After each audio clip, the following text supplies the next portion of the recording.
number you have called is currently not reachable. Please try again later. Thank you.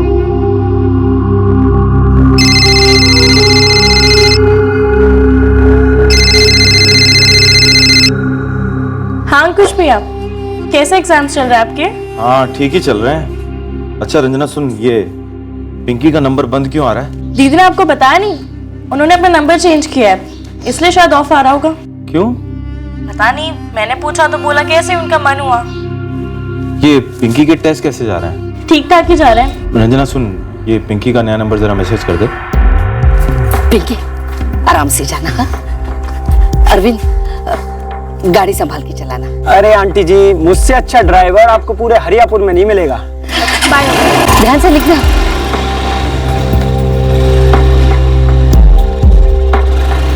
पापा bye. पापा अरे पिंकी बेटा, bye bye, all the best.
हाँ कुछ बेटा, आप जरा घर आएंगे चाचा जी?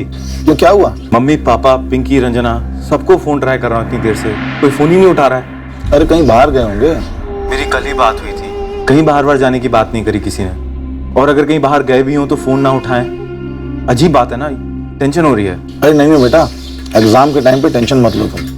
हम अभी घर जाते हैं और फोन पे बात करवाते हैं तुम्हारी, ठीक है?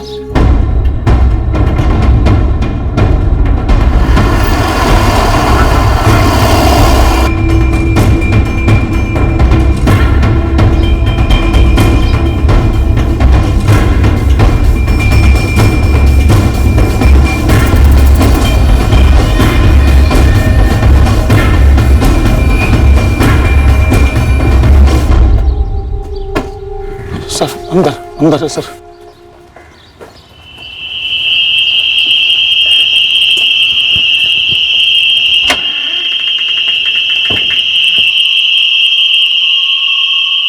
सर ये मेरे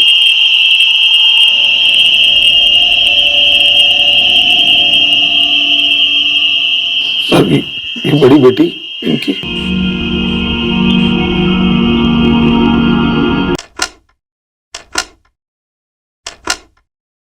उनके बड़े बेटे अंकुश का फोन आया हमारे पास लखनऊ से। वो बैंक का पीओ का एग्जाम देने गया हुआ है। उसने बोला घर पे कोई फोन नहीं उठा रहा है, देख के आ जाइए। और जब हम यहाँ आए तो जब आप आए तो ये दरवाजा खुला हुआ था? हाँ खुला था साहब।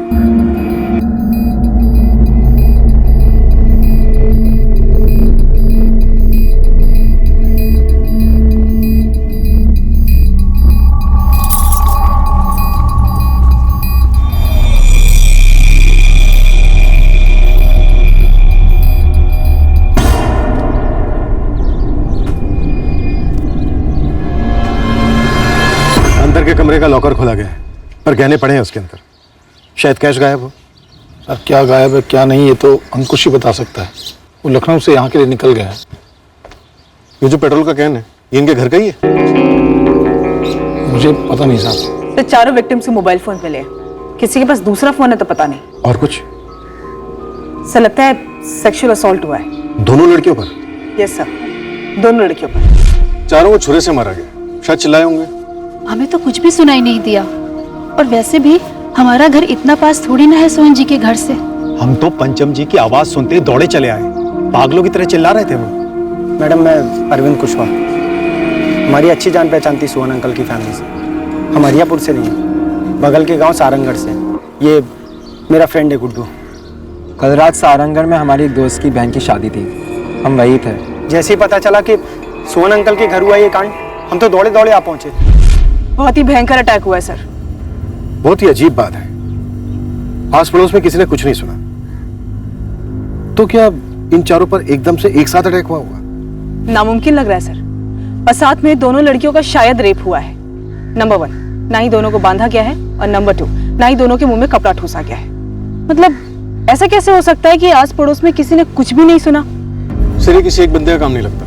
घर में जबरदस्ती एंट्री के कोई निशान नहीं है, तो क्या ये लोग दरवाजा खटखटा कर अंदर दाखिल हुए होंगे? मुझे पेट्रोल की कैन खटक रही है, किस इंटेंशन से पेट्रोल लाया गया होगा? मर्डर और रेप करने के बाद क्या लाशों को जलाने का प्लान था, या फिर पूरे घर को फूंकने का प्लान था? और अगर ऐसा था तो प्लान अधूरा छोड़कर ये लोग क्यों भागे? इंस्पेक्टर, दोनों लड़कियों का रेप हुआ है, गैंग रेप। दोनों ने फाइट बैक की कोशिश की होगी, स्ट्रगल के निशान मिले हैं बॉडी पर। फिर तो बचाव के लिए दोनों लड़कियां चिल्लाई भी होंगी, लेकिन पड़ोस में ऐसा किसी ने कुछ नहीं सुना। अजीब बात है, दोनों लड़कियों के गैंग रेप के अलावा बार बार स्टैबिंग्स भी हुई है। बड़ी बहन पिंकी को 8 बार स्टैब किया गया है, छोटी बहन रंजना को 6 बार, मदर गायत्री को 9 बार, और फादर सोहन के बॉडी से 11 स्टैब वुंड्स मिले हैं। डॉक्टर कब हुआ ये? इन्हें यहां लाने के 8 से 9 घंटे पहले, मतलब रात 12:30 से 1 बजे के बीच में मर्डर्स हुए होंगे। हमें चारों विक्टिम्स के पेट में से अनडाइजेस्टेड फूड भी मिला है।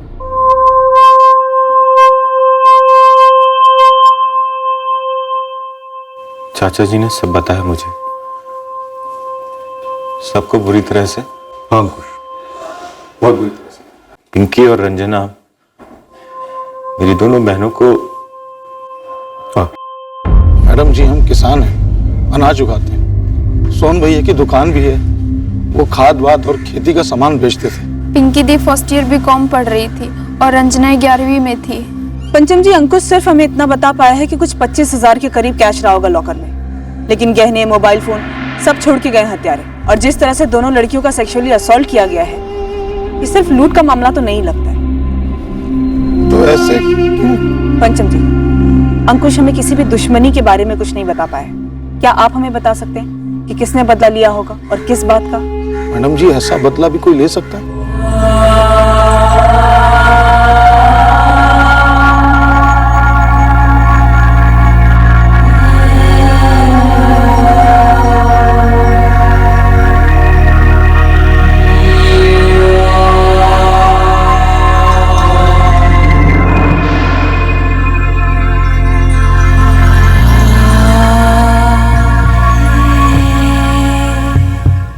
सर, अंकुश 4 दिन पहले 3 जून को लखनऊ गया था बैंक एग्जाम देने के लिए। इसके आगे कोई भी इंफॉर्मेशन नहीं मिली, शॉक में है अभी। चारों विक्टिम्स के फोन्स का क्या स्टेटस है? 6 जून की रात को किसी से बात हुई थी जो हमें लीड दे सके? सर, सोहन और गायत्री के फोन्स अनलॉक थे, लेकिन उनके फोन से कोई भी सस्पिशियस कॉल नहीं किया गया, ना ही इनकमिंग और ना आउटगोइंग। और पिंकी और रंजना के फोन्स पासवर्ड प्रोटेक्टेड थे, उन्हें खुलवाने के लिए भेजा है। वैसे इन चारों के पिछले 6 महीने के कॉल रिकॉर्ड्स भी मंगवाए। वो लोग जो भी थे, उनका मकसद क्लियर था, पूरी फैमिली का खात्मा। अंकुश इसलिए बच गया क्योंकि उस वक्त वो घर पर नहीं था। अंकुश के लिए प्रोटेक्शन प्रोवाइड करो। मैडम, इतना खुखार कांड हुआ है गांव में, किसी ना किसी ने तो उन कमीनों को देखा ही होगा, आते हुए या फिर भागते वक्त। बिल्कुल, मुझे भी ये लगता है, लेकिन फिलहाल तो पड़ोसी भी यही कह रहे हैं कि उन्होंने कुछ नहीं सुना। दाल में कुछ तो काला है मैडम। बिल्कुल, पर फिलहाल वो पेट्रोल कैन छोड़ के गए हैं। ये पेट्रोल आया कहाँ से, पता कर जाता है। मैडम, आप लोग सोच रहे हैं इस सोहन की कोई दुश्मनी रही होगी किसी से, तो वो तो पूरी फैमिली को साफ कर देते। लेकिन दोनों लड़कियों का गैंग रेप इस एंगल में फिट नहीं बैठता है। पेशेवर खूनी तो सिर्फ खून करते हैं, लेकिन ऐसा कोई पहली बार नहीं होगा कि पेशेवर खूनियों ने मौका देखा और अपने खुद के खून में बह रहे हवस को मिटाया हो। सुपारी मार्केट में पता कर, कौन थे ये वैशी?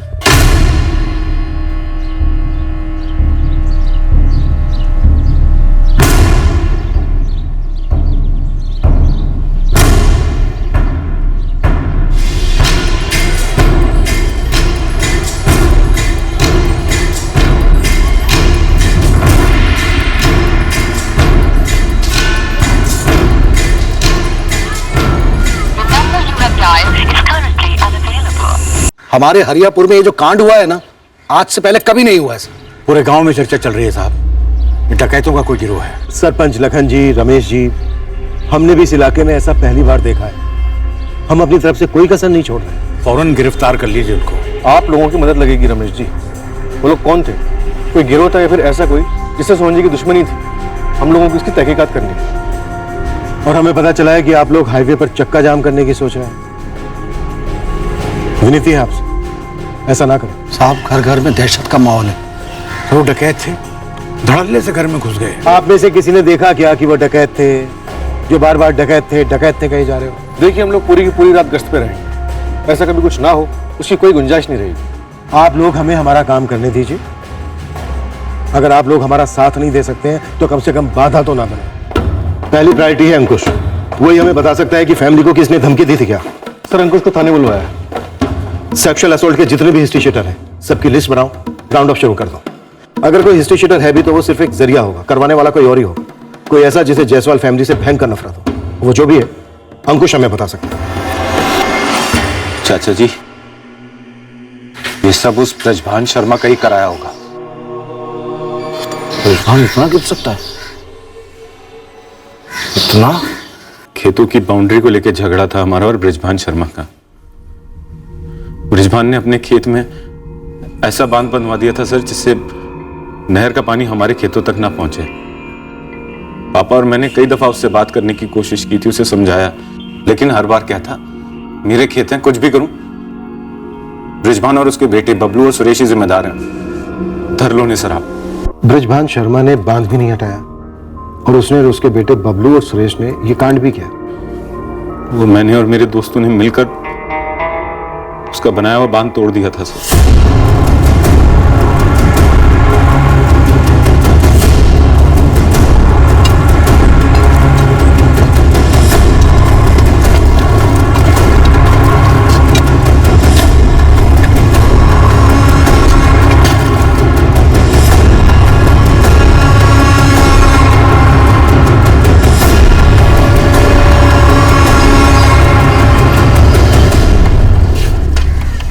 वो बांध नहीं था ब्रजभान जी, वो आप लोगों की बेईमानी का सबूत था, तो हाँ, वो हमने तोड़ दिया। अंकुश, सोहन, अरे बेईमानी तो वो थी जो तुम लोगों ने की, हड़प लिया हमारी जमीन का हिस्सा। ब्रिजभान, वो मसला अब कोर्ट में है और कोर्ट ही उसका फैसला करेगा। लेकिन तुम लोग इस तरह पानी नहीं रोक सकते। क्यों नहीं रोक सकते? और इस मामले में आपको इतनी दिक्कत है, इसे भी कोर्ट में ले जाइए ना। और देखते हैं कोर्ट क्या फैसला करता है आप लोगों की इस हरकत के बारे में। साला रात को चोरों की भांति घुसकर बांध तोड़ा आप लोगों ने। रातों रात चोर की तरह बांध बांधे थे तुम लोग, वो चोरी नहीं थी हैं? अरे हमारे खेत में हम बांध बनाए या ताजमहल, तुम लोगों की औकात नहीं है मुंह खोलने की, समझे आप? अरे हमारी जमीन, हमारी खेती, हमारा पानी। अरे वाह रे वाह, हमारा पानी, पानी नहर का है और नहर सबकी है। हाँ तो नहर से खींच के निकाल लो ना पानी, रोका किसने आपको? अंकुश और सोहन, अगर आइंदा तुम लोगों ने हमारी जमीन में घुसकर ये ऐसी हरकत की तो हम बर्दाश्त नहीं करेंगे, कह देते हैं। ब्रजभान जी, आप ऐसी बचकानी बातें क्यों कर रहे हैं? नहर में पानी नदी से आता है और नदी में पानी बारिश से भरता है। अब बारिश का हिसाब किताब करेंगे, हिस्से बनाएंगे आप, कल को बादल का भी बंटवारा करेंगे। जो है सबका है। और रही बात जमीन की, तो वो सालों पुराना मसला कोर्ट में चल रहा है ना? उसे पानी के साथ जोड़ना कहाँ की अकल है जी? क्या हमें अकल कम है? ये तुम्हारी पिद्दी सी बिटिया हमें अकल बांटेगी? बे अंकुश, तू ग्रेजुएट क्या हो गया, जिले का डीसी नहीं बन गया, समझे? बांध बांधने में जितने पैसे लगे थे हमारे, सारे के सारे पैसे वापस करोगे आप लोग, वरना भूलना मत, जिस तरह से चोरों की तरह घुसकर तुमने हमारा बांध तोड़ा था ना, वैसे ही चोरों की तरह घुसकर हम भी बहुत कुछ कर सकते हैं तुम्हारे साथ।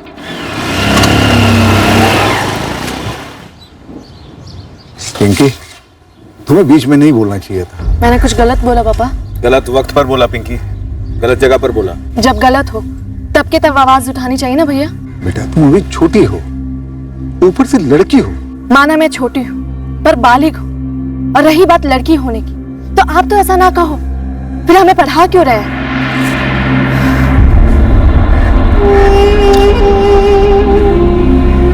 बांध तो दोबारा नहीं बनाया उन लोगों ने, लेकिन धमकी जरूर दी थी। ये ब्रजभान मर्डर और गैंगरेप करवा सकता है? और कौन हो सकता है सर? हरियापुर में हमारी सिर्फ ब्रजभान शर्मा से लड़ाई है, सालों से। हाँ मैडम, मैंने और गुड्डू ने मिलकर अंकुश की हेल्प की तो थी बांध तोड़ने में, लेकिन बृजवन शर्मा बबलू और सुरेश के साथ मिलकर इतनी घटिया हरकत करेगा ये मैं कभी सपने में भी नहीं सोच सकता था। पर अरविंद, रंजिश तो तगड़ी थी, नुकसान पहुंचाने की, चोट पहुंचाने का पूरा इरादा था उनका। जाहिर है ना मैडम। अरे अरे उन लोगों ने हमारा माली नुकसान किया था तो हम लोग उनका माली नुकसान ही करते ना, ये जानवर लेने पे क्यों उतरते हम लोग? और सर गैंग रेप मतलब आपने हम लोगों को समझ के रखा है। सर हम लोग इज्जतदार मेहनती किसान आदमी हैं। सोहन जी और अंकुश से हमारी लड़ाई हुई थी, इसलिए आप लोग हमें फंसा रहे हैं इस कांड में। सर फंसा नहीं रहे, तुम लोगों का नाम लिया गया। अरे अंकुश तो सदमे में है, पर आप लोग तो होश में हो ना। हम लोग तो होश में, पर आप अपने बदले के जोश की बात कीजिए बृजवान शर्मा जी। बताइए हमें, सोहन जायसवाल के घर को पेट्रोल से जलाने का प्लान क्यों ड्रॉप किया गया? जमीन का मामला तो हम कोर्ट में लड़ रहे हैं ना साहब, तो हम खून करने की क्यों सोचते और एक घर जलाने की क्यों सोचते हम लोग? सबूत मिटाने। सबूत तो आप लोग जुटा नहीं पा रहे हो, इसलिए बलि का बकरा हमें बना रहे हो। इसके पहले कि सबूत जुटाने के लिए हम एक उंगली भी उठाए, आप लोगों की तरफ उंगली उठी है सामने से, और किसी की तरफ नहीं। अब सीधे सीधे बोलो, बांध ढूंढने के बाद क्या हुआ था? सर हमें सोहन जी और उनके बेटे अंकुश पर गुस्सा था, जबरदस्त गुस्सा। हमने और बबलू ने सोचा भी था कि अंकुश की हरकत का ना मुंह तोड़ जवाब देंगे, पर सर हम इतना भद्दा काम नहीं कर सकते। सर हम ज्यादा से ज्यादा उनके खेत में सुअर छोड़ देते बस। सर हम बेवकूफ नहीं हैं कि इतना बड़ा कांड करें और ऊपर से झूठ भी बोल दें। आप लोग बेवकूफ हैं या सियाने, ये अभी नहीं, बाद में तय करेंगे। अभी सिर्फ इतना तय कर लो कि आप लोगों में से पूरा सच कौन बोलेगा। कोई अकेला या फिर तीनों मिलकर? ये नाइंसाफी है सर, आप हमें से रोक नहीं सकते, कोई सबूत नहीं है हमारे खिलाफ। सर हमने कुछ नहीं किया, ये अंकुश बेवजह हम पे इल्जाम लगा रहा है सर।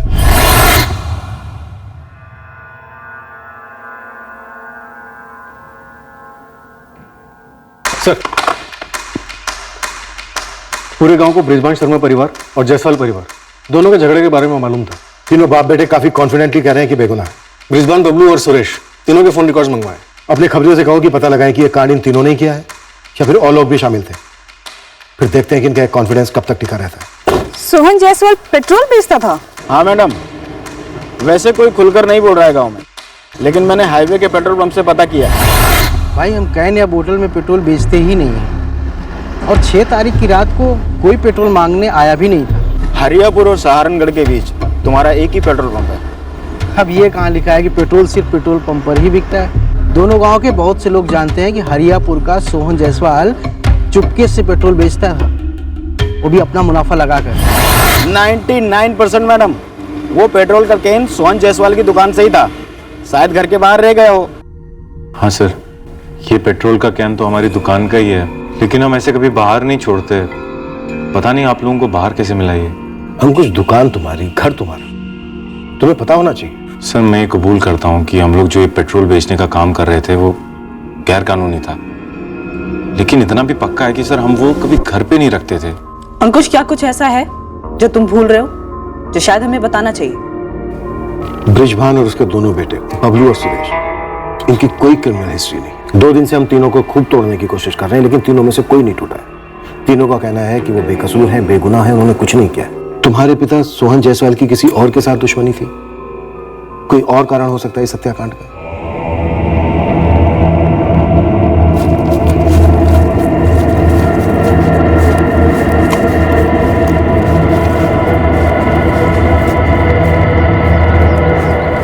राम राम समझ भैया। हमारी डकैतों की बिरादरी हंसती। मर्डर और गैंग रेप में हंसने जैसा क्या समझ भैया? दुनिया डकैतों के बारे में चाहे कुछ भी समझे, लेकिन डकैतों के भी अपने कुछ उसूल होते हैं। हमारे हाथ जनानियों की तरफ सिर्फ जेवर लूटने के लिए बढ़ते हैं, इज्जत नहीं। जेवर तो लूटे नहीं गए सोहन जायसवाल के घर से। वही तो, अगर डकैत होता तो इतनी पिद्दी सा रोकड़ा लेकर गायब नहीं होता। और तो और, अगर धावा बोलना ही होता तो पड़ोस के सहारनगढ़ पर बोलते, जहां उसी रात शादी हो रही थी। इलाके के छोटे बड़े सभी हिस्ट्री शीटर्स की हाथ धोकर पूछताछ हुई, पर हाथ लगा कुछ नहीं। दूसरी ओर पिंकी जायसवाल के फोन रिकॉर्ड्स बड़े अजीब निकले, पर बड़े काम के साबित हुए। पायल, ये पिंकी जायसवाल, बड़ी बेटी, इसके कॉल रिकॉर्ड सिर्फ 2 ही दिन के, 5 और 6 जून। इनफैक्ट 5 तारीख को इसका नंबर एक्टिवेट हुआ था। सर, पिंकी के पास कोई दूसरा नंबर ना हो ऐसा हो नहीं सकता। शायद पिंकी के पास और कोई नंबर हो। इसके फोन में सिर्फ यही एक सिम था और 6 जून की रात 11:15 बजे इसे लास्ट कॉल अरविंद कुशवाहा का है। बाकी सारे कॉल्स फैमिली मेंबर्स के। हाँ सर, मैंने उस रात पिंकी को कॉल किया था। हमें बताया क्यों नहीं? आप लोगों ने कुछ पूछा नहीं मुझसे, तो मैं क्या बताता। हमने तो तुझसे ये भी नहीं पूछा था कि तू सुबह कहाँ से आया था। तूने हमें खुद बताया था कि तू सहारनगढ़ में अपने दोस्त की बहन की शादी से आया था, ये खबर सुनकर। अरे मैडम, वो तो आपके सवाल का जवाब था। आप लोगों ने ही तो पूछा था ना कि किसी को देखा या कुछ सुना, तो तभी मैं बोला कि हम सारंगगढ़ से, हरियापुर से नहीं। और तभी बस बातों बातों में शादी वाली बात निकल गई। तेरे पिंकी से रात 12:15 को क्या बात हुई थी? सर, उसका पिकअप टाइम फिक्स कर रहा था सर। कैसा पिकअप टाइम? सर, पिंकी के टेस्ट चल रहे थे ना, तो मैं उसे कोचिंग सेंटर छोड़ने जाता था। बस वही जानने के लिए फ़ोन किया था सर। पिंकी, कल कितने बजे आऊँ? नहीं यार, तू तो शादी के काम से रात भर थका रहेगा। कहीं नींद में बाइक ठोक वोक दी तो? मुझे टेस्ट से पहले मरना नहीं है। ऐसे मरने वरने की बातें मत किया कर। अच्छा, मैं रोज की तरह 7:30 बजे आऊँ? नहीं सीरियसली, मैं चली जाऊंगी बस या ऑटो से। उसके बाद मैं रात भर शादी के कामों में लगा रहा। सुबह विदाई की तैयारियां चल रही थी जब ये बैड न्यूज़ आई। जून के महीने में कौन से टेस्ट चलते हैं? कॉलेज तो अभी शुरू हुए हैं ना। पिंकी के यूपीएससी के सपने थे, तो उसी की कोचिंग क्लासेस जाती थी। सर, उनके टेस्ट होते हैं टाइम टू टाइम। तो इस कोचिंग क्लास के टेस्ट के लिए तू छोड़ने जाता था डेली मतलब 5 और 6 जून को गया था मैडम। 7 जून को उसका आखिरी पेपर था। 3 जून को स्टार्ट हुए थे सर, तभी अंकुश छोड़ने गया था। उसके बाद वो अपने बैंक के एग्जाम के लिए बाहर चला गया, तो जाते जाते मुझे बोलकर गया था ड्रॉप करने के लिए सर। पिंकी अपने कॉलेज खुद जाती थी? हाँ। क्लासेस में खुद जाती थी? जी सर। तो फिर टेस्ट के लिए ड्रॉप क्यों? कोचिंग क्लास वालों ने टेस्ट काफ़ी सवेरे रखा था, तभी काफ़ी सुनसान होता है सर। अब सर, उन लोगों ने मुझे बोला छोड़ने के लिए, तो इसलिए मैं छोड़ता था सर। अंकुश दोस्त है, पिंकी दोस्त थी सर। पिंकी दोस्त थी? सिर्फ दोस्त थी, गर्लफ्रेंड नहीं। गर्लफ्रेंड ममता है सर, ममता त्रिवेदी। सारंगगढ़ में ही रहती है सर। 6 जून को मेरी उससे भी कई बार बात हुई। आप कहें तो मैं नंबर दूं सर?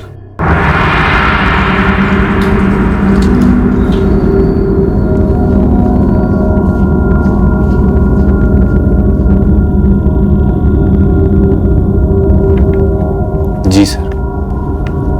जब मैं लखनऊ में था तब उसने ये नया सिम खरीदा था। पिंकी का इससे पहले का नंबर? वो नंबर उसने यूज करना बंद कर दिया था। क्यों? मुझे नहीं पता सर, मुझे खुद बड़ा अजीब लगा था ये। मैंने रंजना को फोन किया था और उससे नंबर लिया था और फिर उसको कॉल किया। हाँ भैया, मेरे टेस्ट ठीक जा रहे हैं और अच्छे हो सकते थे। आपके एग्जाम कैसे जा रहे हैं? हाँ, मेरे भी अच्छे जा रहे हैं। अच्छा पिंकी सुन, ये नंबर क्यों बदला तूने? उस नंबर में कुछ प्रॉब्लम थी भैया। नंबर में क्या प्रॉब्लम हो सकती है? मुझे नहीं पता भैया, नेटवर्क में भी प्रॉब्लम थी। अच्छा भैया सुन लो ना, मैं आपको 2 बुक्स के नाम मैसेज कर रही हूँ। अगर आपको सेकंड हैंड मिले तो लखनऊ से आते वक्त लेते आएगा। मुझे लगा पिंकी ने नंबर वाली बात टाल दी थी। सोचा घर जाकर डिटेल में बात करूंगा, लेकिन जब आया तब। तुम्हें पिंकी का पहले का नंबर हमें बहुत पहले दे देना चाहिए था। और एक बात, पिंकी को अरविंद ड्रॉप करता था उसी क्लासेस के टेस्ट के लिए। ये बात तुम्हें और तुम्हारे पापा को पता थी? हाँ सर। क्यों? मैं तो पूछ रहा हूँ, क्यों? अरविंद ही क्यों? क्योंकि सर हम साथ बड़े हुए हैं, एक दूसरे के कामों में मदद करते हैं। कोई बात है क्या सर? बात यह है कि 6 जून की रात 11:15 बजे अरविंद ने पिंकी को लास्ट कॉल किया था। उसके बाद कोई कॉल नहीं आया। हाँ तो सर? तो कुछ नहीं, बस ये हुआ था। अरविंद का कहना है कि उसने पिंकी को इसलिए फोन किया था ताकि वो पता कर सके कि सुबह उसे कितने बजे पिकअप करना है। हाँ तो उसी लिए किया होगा सर। शायद। पिंकी का पहले वाला नंबर दो। हाँ मैम, अंकुश जायसवाल को जानता हूँ मैं, पर अरविंद जितना करीब नहीं हूँ। उस दिन सुबह की खबर सुनकर तो हम सबके होश ही उड़ गए थे। अब आप ही सोचिए, इधर हम हमारी बेटी को विदा कर रहे हैं, उधर बाजू वाले गांव में। दिलीप, अरविंद तुम्हारी बहन अमिता की शादी में मौजूद था रात को 12 बजे के बाद? हाँ मैम, बिल्कुल था, पूरी रात था। भरत जी, सोहन जायसवाल के परिवार को आपने शादी का न्योता नहीं दिया? जी वो हमारी उनसे कुछ खास पहचान नहीं थी, बस ये बच्चे एक दूसरे को जानते थे। और फिर गांव भी तो अलग पड़ता है ना, हम सहारनगढ़ के और वो हरियापुर के। नहीं मैम, नहीं, बिल्कुल नहीं। अरविंद और पिंकी का कोई चक्कर नहीं था। अरविंद की तो गर्लफ्रेंड है ममता, हमारे गांव की है। पिंकी का किसी और के साथ कोई चक्कर, या रंजना का? या ऐसा कोई एक तरफा मसला? ये सब तो मुझे कुछ नहीं पता। जैसा कि मैंने आपको कहा कि मैं जायसवाल परिवार को अच्छे से जानता नहीं था। हाँ, अगर कोई जानता होगा तो वो अरविंद है। दोनों बहनें उसकी बहुत क्लोज थी, हो सकता है कुछ शेयर किया हो। आप हम लोगों की और कस्टडी लेकर क्या क्या अचार डालिएगा हमारा? हाँ, अरे इतने दिन तो रख चुके हैं, हाथ लात चला चुके हैं, हमारी पूरी बदनामी कर चुके हैं आप। सर, उस रात को हम अपने घर में सो रहे थे, अगली सुबह जाकर हमें इस कांड की खबर मिली। अब जो कसम बोलोगे मैं खाने को तैयार हूँ, पर 6 की रात को मेरे पति मेरे बच्चे घर में ही थे। भले ही वो तीनों घोड़े बेचे घर पे सोए, पर इस बात की क्या गारंटी कि इन्होंने अपने किराए के आदमी ना भेजे हो जायसवाल परिवार के घर? मेरे पति और मेरे बच्चे ऐसा करना तो दूर, ऐसा सोच भी नहीं सकते।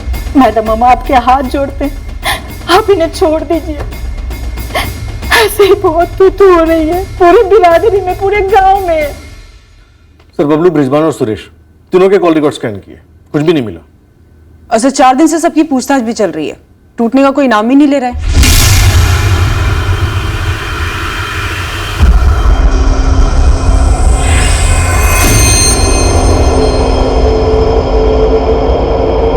सर, और बारीकी से भी अगर कॉल लोकेशन ट्रैक करें तो भी बेमतलब है। दोनों परिवार, जायसवाल और शर्मा, दोनों एक ही टावर की रेंज में।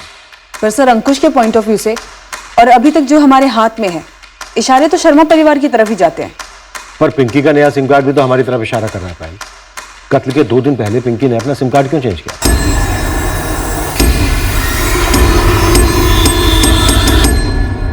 क्या इस नए सिम कार्ड का मर्डर और गैंगरेप कांड से कोई ताल्लुक है? सर, फोन कंपनी से बात हुई, पिंकी के पुराने नंबर के कॉल रिकॉर्ड्स कल सुबह 11 बजे से पहले हमारे टेबल पर होंगे।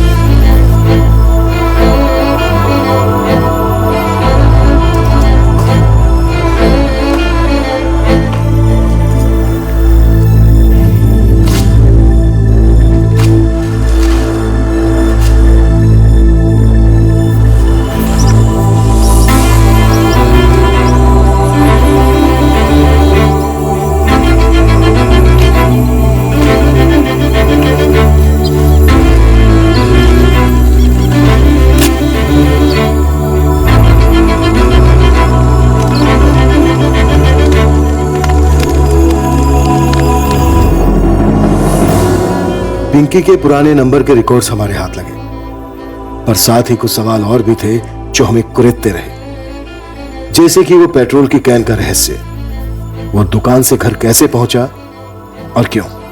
पर अंकुश हमें उस बारे में कोई भी सुराग नहीं दे पाया।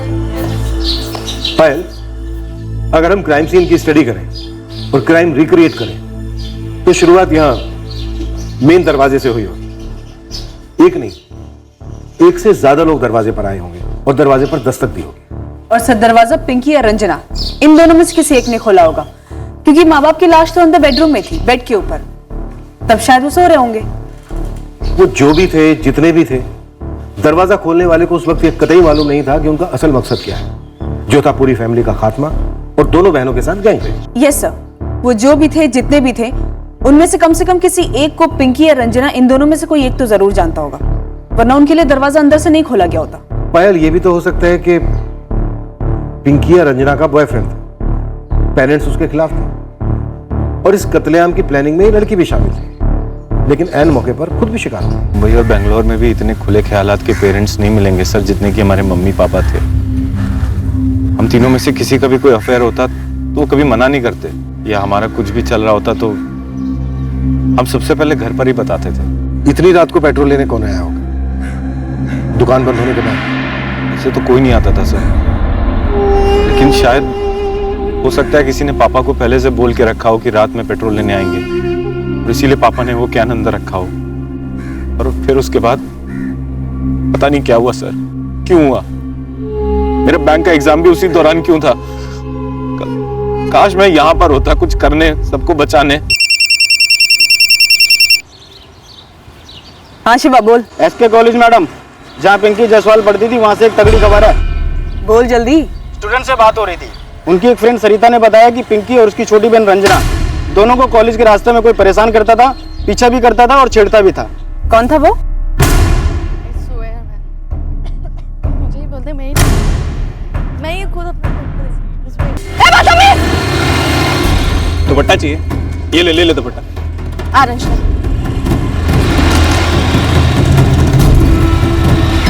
अच्छा ये ले तब दुपट्टा। नहीं चाहिए? फेंक दूं? फेंक दे।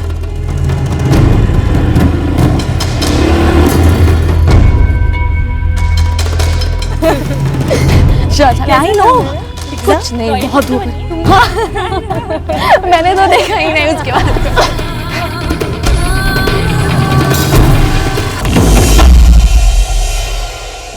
बड़े इज्जतदार होने की बातें कर रहे थे सीना तान के, अब हलक में हाथ डालते हैं इनके। हेलो, हरियापुर थाने से सब इंस्पेक्टर शंकर त्रिपाठी बोल रहा हूँ। कहाँ का नंबर है ये? पीसीओ का है सर। हाँ, लेकिन कहाँ का पीसीओ है?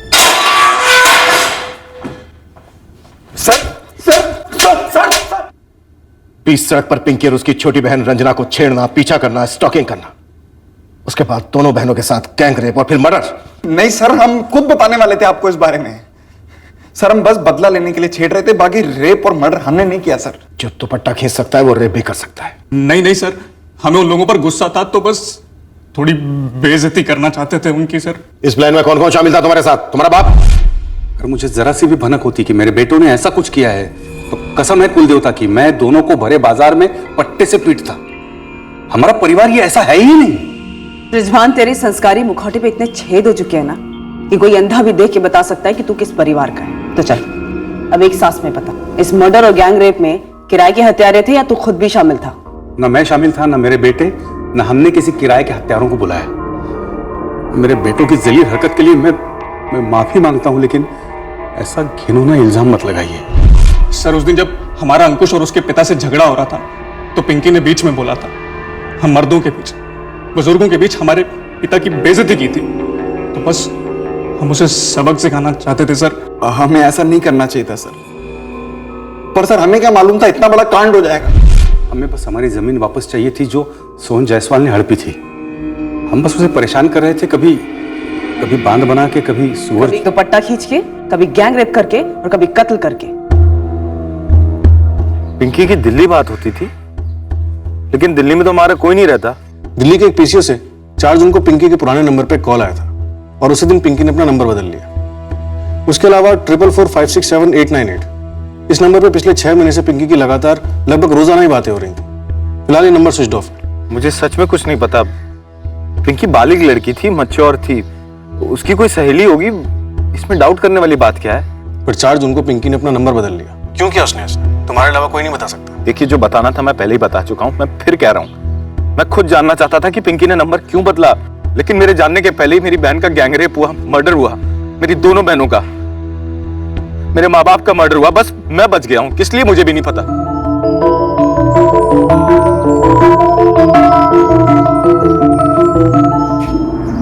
सब रिजवान बार बार एक ही बात बोल रहा है कि वो इन सब में शामिल नहीं है। उसके दोनों बेटे बबलू और सुरेश भी इसी रात पर अटके हुए। सर एक अजीब बात है, मैंने अंकुश से पिंकी और रंजना की स्टॉकिंग और छेड़खानी के बारे में पूछा। उसने कहा कि कभी पिंकी और रंजना ने उससे इस बारे में कुछ भी शेयर नहीं किया, और उसने ये भी कहा कि पिंकी और रंजना ने माँ बाप से भी इस बारे में कुछ नहीं कहा कभी।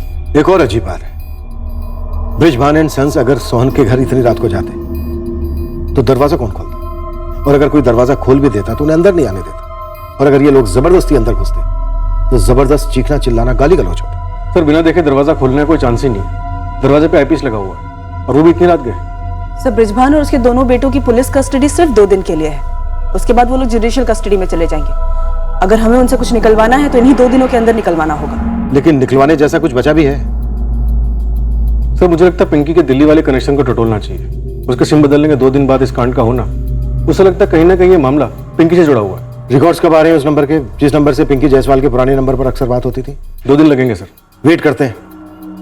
ब्रिजभान, बबलू और सुरेश 2 दिन और है हमारे साथ, देखते हैं क्या निकल कर आता है।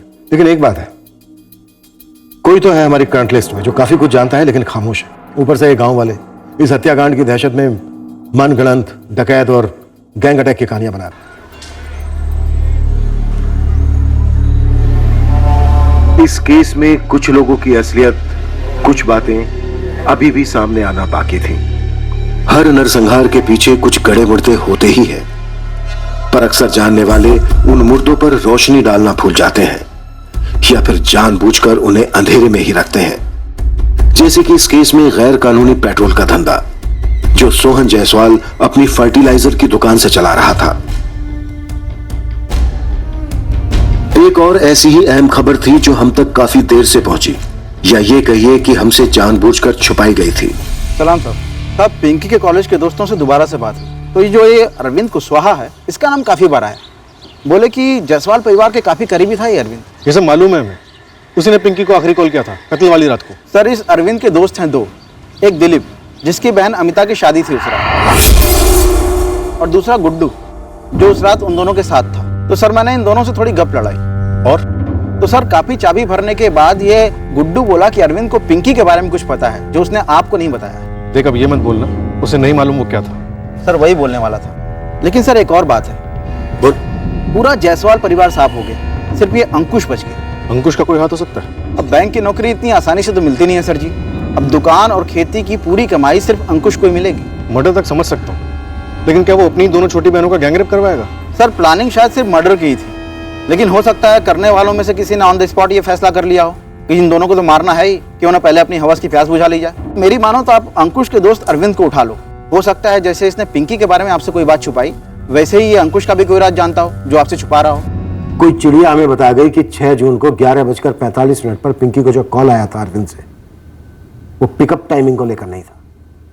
चिड़िया ये भी बता रही थी कि जायसवाल परिवार की सफाई की प्लानिंग कुछ इस तरह से की गई थी कि अंकुश बच निकले। वो चिड़िया ये भी बोल रही थी कि वो जानती है कि तू जानता था कि सोहन जायसवाल गैर कानूनी तरीके से पेट्रोल बेचते थे, लेकिन ये बात तूने बतानी जरूरी नहीं समझी, जबकि तुझे पता था कि उनके घर के बाहर से पेट्रोल की कैन मिली थी। उनके घर में ऐसी कौन सी भड़काऊ चीज थी जो कभी भी जलकर सबको खाक कर सकती थी? सर दोनों बहनें रही नहीं, अब इतनी क्रूर तरीके से हुआ है सब। अब उनके बारे में क्या उछालूं सर? उनके बारे में ऐसा क्या था जो उछल सकता था, या उछला जो तू जानता है? अरविंद, मुंह खोल दे, नहीं तो जितने भी चार्जेस है ना वो सब तेरे सर पे लगा देंगे। सर मैंने उस रात पिंकी को पिकअप टाइम पूछने के लिए कॉल किया था सर, ये बात सच है, लेकिन मैंने आप लोगों को सारी बातें नहीं बताई पिंकी के बारे में। तो अब बता दे। पिंकी का बोल सर, पिंकी का दिनेश उपाध्याय के साथ चल रहा था सर। ये दिनेश उपाध्याय कौन है? किसी को नहीं मालूम था ये कहाँ से आया हरियापुर में। कोई कानपुर कहता है, कोई इलाहाबाद। हरियापुर में क्या करता है ये दिनेश उपाध्याय? ये सर स्कीम्स बेचता था। पिंकी भी उसके साथ पार्ट टाइम जॉब करती थी सर। स्कीम का नाम? MR के लोकित बम्पर योजना सर। 2 महीने पहले ये सर कहीं भाग गया, ये दिनेश उपाध्याय। बम्पर योजना चलाने वाला कहीं भाग गया? क्यों? स्कीम फ्रॉड थी सर।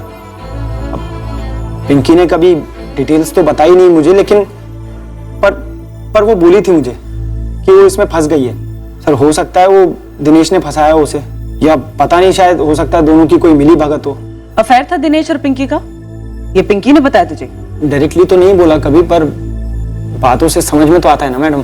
झोल क्या था? सर दरअसल गांव के कई लोगों ने इस स्कीम में अपना पैसा लगाया था सर, और ये दिनेश उपाध्याय रातों रात सारा पैसा लेकर कहीं गुल हो गया था। ये दिनेश उपाध्याय दिल्ली का है? वो तो नहीं पता मैडम।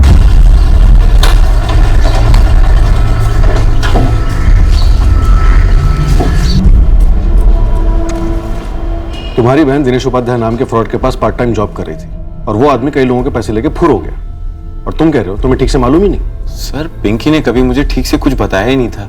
तुम्हारे पापा गैर कानूनी तरीके से पेट्रोल बेचते थे, ये बात तो तुमको ठीक से पता थी ना? और तुम हमसे क्या पूछ रहे थे? घर के बाहर पेट्रोल का कैन कहां से आया? सर यकीन मानिए मुझे सच में नहीं पता था वो कैन वहां पर कैसे आ गया, अब भी नहीं पता है। और रही बात ये पेट्रोल वाले बिजनेस की, तो बस बताने से रह गई थी। बताने से रह गई थी वाली और क्या क्या बातें? सर आप लोग तो ऐसे सवाल कर रहे हैं जैसे मैंने ही अपने परिवार को मार डाला हो। मैंने ही अपनी दोनों बहनों के साथ। सर मेरा सब कुछ खत्म हो गया इंस्पेक्टर साहब, मेरे पास कुछ नहीं है छुपाने के लिए। जो हत्यारे छुपे हुए ना, बस मुझे उनको आप पकड़ लो। मुझे पता करना है वो कौन थे, क्यों किया उन्होंने जो किया हमारे साथ। मैडम MR के लोकित बम्पर योजना वाले दिनेश उपाध्याय की हिस्ट्री निकाल रहे थे, यहाँ तो किसी और की हिस्ट्री निकल के सामने आ गई। नाम बोल। पंचम जायसवाल, सोहन जायसवाल का छोटा भाई। हाथ था मर्डर में या मास्टरमाइंड था ये पंचम? और मैडम क्या था ये तो मालूम नहीं अभी, लेकिन पंचम की बड़े भाई सोहन के साथ में पिछले 2 साल से कोई बातचीत नहीं होती थी। जमीन या प्रॉपर्टी का कोई मसला था? हाँ, और अंकुश के फोन के बाद उसका सोहन के घर जाना, जोर जोर से चिल्लाना, मानो गंदे से नाटक का गंदा सा रिहर्सल था कोई। और ये बात हमें ना अंकुश ने बताई और ना उसके चाचा पंचम जायसवाल ने। सर पंचम से उस पेट्रोल कैन के बारे में पूछा था हमने। ये जो पेट्रोल का कैन है ये इनके घर का ही है? मुझे पता नहीं साहब। सर, पिंकी के फोन से इस नंबर पे तकरीबन रोजाना 6 महीने से बात हो रही थी।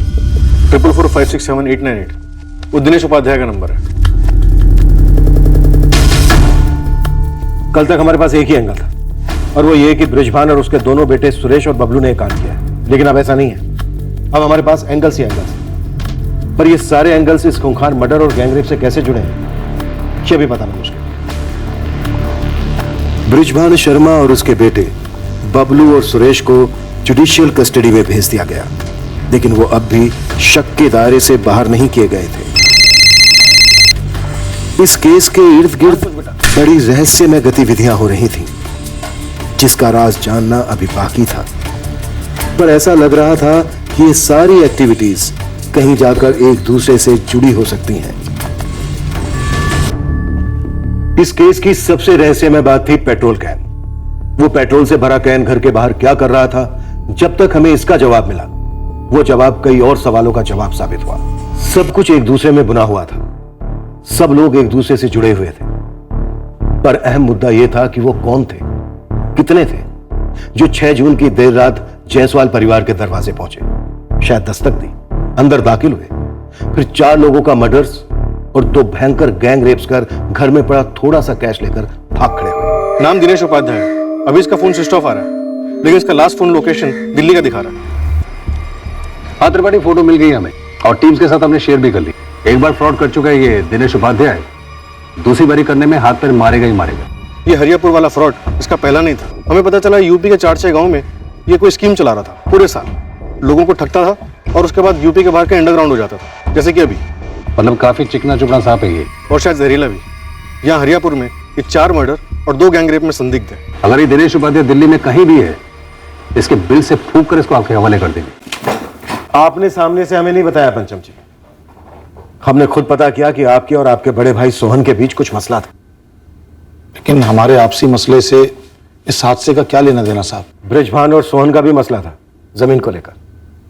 अब तक कुटाई चल रही है उनकी। साहब, हम सगे भाई हैं और वो बच्चियां हमारी बच्चियों जैसी थी। अगर वो बच्चियां सच में आपके लिए आपकी बच्चियों जैसी थी और इस घिनौने कांड में आप शामिल नहीं है, तो गुनहगारों को पकड़वाने में हमारी मदद करते, हमें गुमराह नहीं करते। हमने गुमराह नहीं किया साहब। आपको पहले से मालूम था कि सोहन के घर में लाशें बिखरी पड़ी हैं, लेकिन ऐसे पेश आए जैसे चौंक गए। नहीं साहब, ऐसा नहीं था बिल्कुल भी। आपको यह भी मालूम था कि सोहन के घर के बाहर पेट्रोल की कैन क्यों, लेकिन जब हमने आपसे पूछा तो आपने कहा कि आपको नहीं मालूम। हाँ, वो हमने झूठ कहा था साहब। क्यों? वो अलग बात है कि हमारे और भैया के बीच संबंध खट्टे पड़ गए थे, लेकिन पूरे गांव में उनकी बहुत इज्जत थी और हम नहीं चाहते थे कि उनका ढिंढोरा पिटे कि वो पेट्रोल का अवैध धंधा चलाते हैं। इसलिए रोने धोने का नाटक किया हमारे सामने। ऐसे भाई के लिए शोक मनाया जिससे पिछले 2 साल से बातचीत बंद थी। हाँ मैडम, मैंने कई बार बात की थी पिंकी से। क्या बात की थी अरविंद? इस दिनेश उपाध्याय के चक्कर में कहीं किसी दिन तुझे जेल वेल ना हो जाए। ये दिनेश फ्रॉड के पैसों में से पिंकी को भी हिस्सा देता था? वो सब मुझे नहीं पता मैडम, मैं तो बस एक दोस्त के नाते उसे समझाता था। गांव के कई सारे लोगों के पैसे डूबे हैं मैडम इस फ्रॉड स्कीम के चक्कर में। मुझे लगता है पिंकी को पैसे मिले जरूर होंगे दिनेश से। जी, पिंकी का पासबुक तो घर ही पर पड़ा होगा। मैं कांस्टेबल भेज रहा हूँ, तुरंत पिंकी के सारे बैंक डिटेल्स और कागजात उसे हैंडओवर कर दो। जी। ये दिनेश उपाध्याय कोई एमआर के लोकहित बम्पर योजना चलाता था, तो पता करो क्या चीज है ये। सर जी, 1 दिन का टाइम दीजिए। अगर हरियापुर के लोगों का पैसा डूबा है तो आधे दिन में पूरा चिट्ठा खुलेगा। लेकिन साहब जी, एक बात समझ में नहीं आई। अगर दिनेश उपाध्याय कई लोगों की मेहनत का पैसा लेकर गुल हुआ, तो उन लोगों ने पुलिस में शिकायत क्यों नहीं की? कोई कुछ बोला क्यों नहीं? इस कांड में काफी कुछ ऐसा है जिसके बारे में कोई कुछ नहीं बोल रहा। हमारे अपने भैया के साथ बातचीत बंद थी, ये बात हमने आपको नहीं बताई, तो आप ये कहेंगे कि हमने अपने भैया, अपनी भाभी और भतीजियों का कत्ल कर दिया, और कत्ल करने से पहले अपनी भतीजियों के साथ। पिंकी और रंजना के साथ जो हुआ वो शायद आपका इरादा नहीं होगा, पर जिन लोगों से आपने करवाया उनकी नीयत की गारंटी लेकर तो आप बैठे नहीं थे। हमने कोई सुपारी उपारी नहीं दी साहब। हाँ, हम भैया से नाराज जरूर थे, क्योंकि उन्होंने हमारे साथ भाई जैसा नहीं बल्कि दुश्मन की तरह व्यवहार किया था। ये क्या किया ननकू? मकान बेच दिया? अरे हमारी बात चल रही थी ना भाई। आप और सोहन भैया किसी नतीजे पे आए ही नहीं और मेरठ में मेरी नौकरी लग गई। 4 दिन में रिपोर्टिंग भी करना है। तो मैंने बस बेच दिया घर। किसको बेचा? सोहन भैया को। सोहन भैया? तूने ऑफर कुछ नहीं पंचम भैया। सोहन भैया तो सीधे 6 लाख नगद लेकर आ पहुंचे और थमा दिए मुझे। बोले कि अंकुश के लिए सही रहेगा ये घर, उनके घर के पास ही पड़ता है, इसके लिए मैंने हाँ कर दी। सोहन भैया, जब अपने इतना प्यार देंगे तो दुश्मनों की क्या जरूरत है? ननकू ने सब बता दिया हमको। हम तुमको पहले ही बोल दिए थे कि नंकू का घर खरीदने में हमें रुचि है, और तुम ही जिद पकड़ के बैठे थे। लेकिन वो घर तो हमने पहले देखा था ना भैया, और कमला को भी पसंद आ गया था। उसका छत और आंगन सब हमको भाग गया था। हमने अपना समझकर आपको सब बता दिया और आपने 1 लाख ज्यादा देकर अपने नाम करा लिया। अरे धोखा दिया आपने हमें, छुरा भोंका हमारी पीठ पे। फालतू बात मत करो पंचम। हम तुमको बोल दिए थे कि अंकुश के लिए हमने वो घर पसंद किया, पर तुमको तो हमारी कदर है ही नहीं। अगर हमको तुम्हारी कदर नहीं होती ना भैया, तो 5 साल से जो पेट्रोल का अवैध धंधा चला रहे हो ना, इस बारे में चुप नहीं बैठते हम। इसी की काली कमाई से आपने घर खरीदा है। ये 6 लाख इसी से आए हैं। अब तक तो भाई समझ के चुप बैठे रहे, लेकिन अब आपने ही जब भाई भाई के साठ गांठ को तोड़ दिया ना, तो हमसे उम्मीद मत रखना कुछ। हमको धमकी दे रहे हो तुम? काश आपने भी कम से कम धमकी दी होती, अपना असली रंग दिखाया होता। लेकिन आपने तो कंधे पे हाथ रख के हमारा गर्दन दबा दिया। अब देखना क्या करते हैं। और ये पेट्रोल वाली बात आपने पंचायत में उठाई, लेकिन किसने साथ नहीं दिया आपका? ऐसा कुछ नहीं था साहब, हमने तो बस गुस्से में सिर्फ धमकी दी थी भैया को। लेकिन ये धमकी काम नहीं आई, और ये बात ना आपने हमें बताई और ना ही गांव के सरपंच लखन जी ने। हमने खुद कुरेद कर निकाली। अरे साहब, ये तो पंचम अपनी भड़ास निकाल रहा था। अब इतने के लिए हम सोहन जी के खिलाफ शिकायत थोड़ी करते। आप लोगों ने तो काफी हल्ला मचाया था कि इस कांड से पूरा का पूरा गांव खौफ में। आप लोग चक्का जाम और न जाने क्या क्या करेंगे, पर इन दोनों भाइयों की दुश्मनी के बारे में आप लोगों ने चू तक नहीं की। यहाँ तक कि सोहन जायसवाल के अवैध पेट्रोल के धंधे के बारे में आप लोगों ने मुंह तक नहीं खोला। ये सोहन और पंचम दोनों भाइयों के बीच का आपसी झगड़ा है, इसका पेट्रोल से क्या लेना देना? वैसे भी पेट्रोल पंप इस गांव से काफी दूर है। सोहन जी 5-1 रुपए ज्यादा ले लेते हैं, जिसमें हम गांव वालों को कोई आपत्ति नहीं होती थी। आप लोग तो ऐसे कह रहे हैं जैसे मानो कुछ हुआ ही ना हो। ये पेट्रोल का कैन इस कांड की जड़ हो सकता है, पर आप सबके सब चुप, कोई भी खुलकर कुछ भी नहीं कहेगा। इन दोनों भाइयों की दुश्मनी कोई गिल्ली डंडे का खेल नहीं थी। आप लोग हमारे और सोहन भैया के बीच के अनबन को एक खूंखार दुश्मनी और बलात्कार का रंग दे रहे हैं। बहुत गलत कर रहे हैं साहब। आप लोग ब्रजभान और उसके बेटों को बचाने के लिए हम पे इल्जाम लगा रहे हैं। बिल्कुल 16 आने सही समझे आप पंचम जी। हम आप ही पर इल्जाम लगा रहे हैं और बाकायदा सबूतों के साथ इस इल्जाम को साबित भी करेंगे। ठीक है साहब, सबूत पेश कीजिए आप, तब की तब देखेंगे।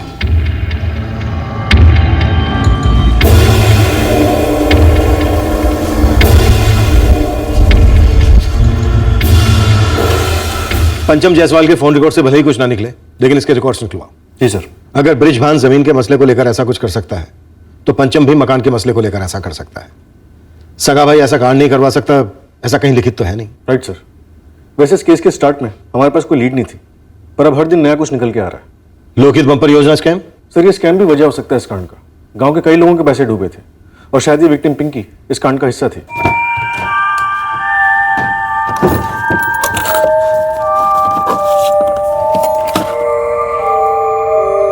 मिल गई पिंकी की पासबुक।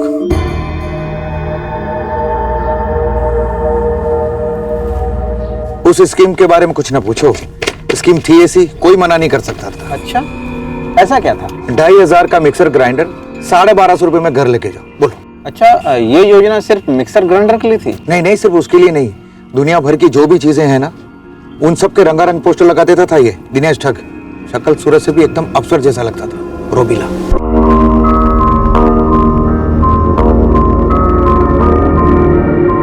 किशन चाचा, ये सारी चीजें बेच रहे हैं हम, और ये रेट्स यहीं के लिखे गए हैं। आपको जो भी चाहिए बस आधे पैसे दीजिए, और जब माल 9 महीने बाद डिलीवरी करेंगे तो आपको 1 पैसा ज्यादा नहीं देना होगा। इसका मतलब इसमें से जो भी चीज ले सब आधे दाम में मिलेगी? और हाँ किशन चाचा, सब कुछ कायदे से होगा। आपको फॉर्म की कॉपी मिलेगी, रसीद वसीद और आधे दाम का वादा भी। तो बस आधा दाम दीजिए और आपसे 1 रुपया ज्यादा नहीं मांगा जाएगा। देखो पिंकी बिटिया, तुम तो पढ़ी लिखी हो, तुम बोल रही हो तो हम विश्वास कर रहे हैं। ये देखिए चाचा, हमने आपके लिए सही चीज चुनी है ना। ये लो बिटिया। किसी गांव वाले को एक सुई तक तो दिलाई नहीं साले ने, तो मेरा किराया क्या देता? एक हफ्ते तक रोज जाकर मैं पिंकी से पूछता रहा कि दिनेश का बच्चा गया कहाँ। वो छोटा सा मुंह बनाकर बोलती पता नहीं। फिर ताला तोड़ा? जब किस्मत टूटी हो तो ताला क्या चीज है? पूरा सामान लेकर छू। सिवाय इस बोर्ड के।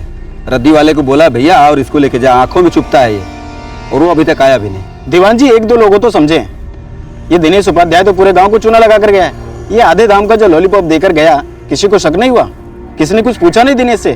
भैया कोई दिनेश बाबू को नाराज नहीं करना चाहता था, सभी ने लालच में आकर कुछ न कुछ खरीदा था। आप भी? 800 की इलेक्ट्रिक इस्त्री 400 में दे गई छोटा सा करंट का झटका मुझे, लेकिन वो जयलाल शुक्ला को तो हजारों वोल्ट का करारा झटका लगा। शॉक। क्यों, कोई फ्रिज वगैरह खरीदा था क्या? खेत का मोटर पंप, बेटे के लिए मोटरसाइकिल, लगभग 70-80 हजार रुपए दे चुका है उस ठग दिनेश को, और अब भी रोज आकर दुकान के चक्कर लगा के जाता है। उम्मीद में बैठा है कि शायद दुकान खुलेगी फिर से। बावला हो गया है। मैनेजर साहब, पिंकी दिनेश उपाध्याय नाम के फ्रॉड के पास काम कर रही थी, जो 2 महीने पहले कई लोगों को चीट करके भाग गया। आप जरा पिंकी के अकाउंट में देख के बताएंगे कि दिनेश ने कोई रकम पिंकी के अकाउंट में ट्रांसफर की हो, या फिर पिंकी के अकाउंट से किसी अज्ञात अकाउंट में कोई बड़ी रकम ट्रांसफर हुई हो। आप पहले ये बताइए कि आपको किसने कहा कि पिंकी और उस फ्रॉड दिनेश उपाध्याय के बीच था या नहीं था फेयर?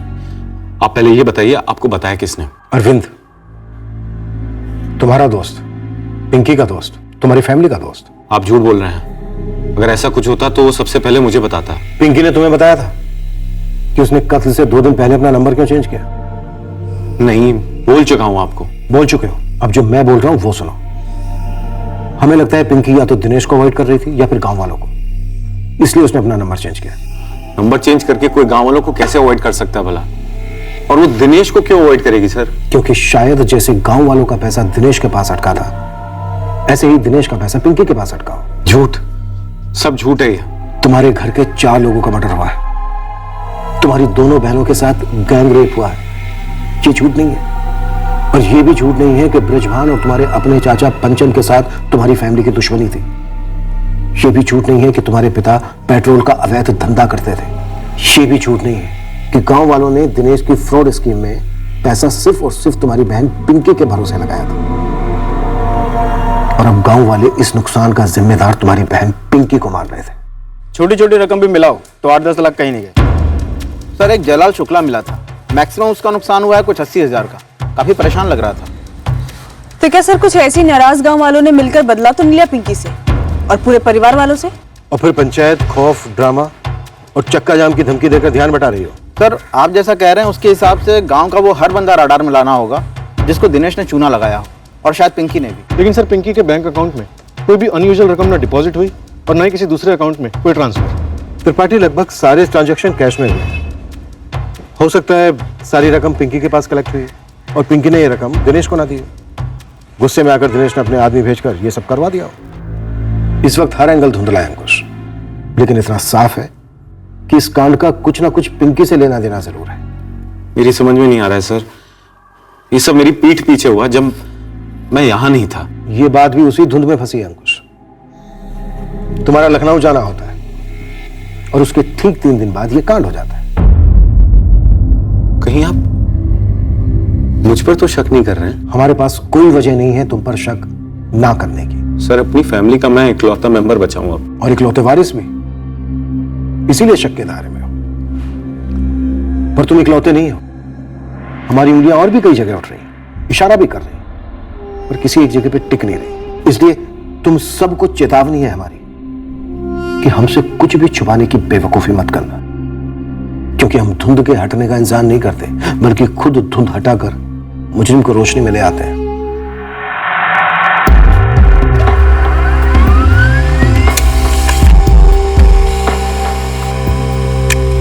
सभी संदिग्धों के फोन रिकॉर्ड्स बड़ी बारीकी से स्कैन हुए, पर कहीं से भी कोई ठोस अंदेशा नहीं हो रहा था कि इनमें से किसी का इस मल्टीपल मर्डर और गैंग रेप से कोई ताल्लुक हो।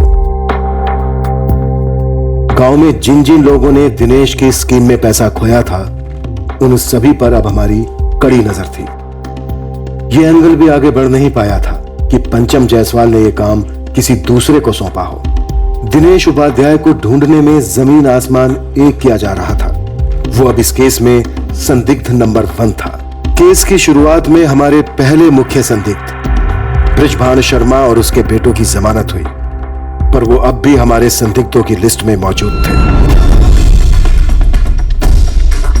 पूरी शिद्दत से कोशिशें करने के बावजूद ये केस एक अनसुलझा रहस्य बनता चला जा रहा था और हम पर दबाव बढ़ता चला जा रहा था।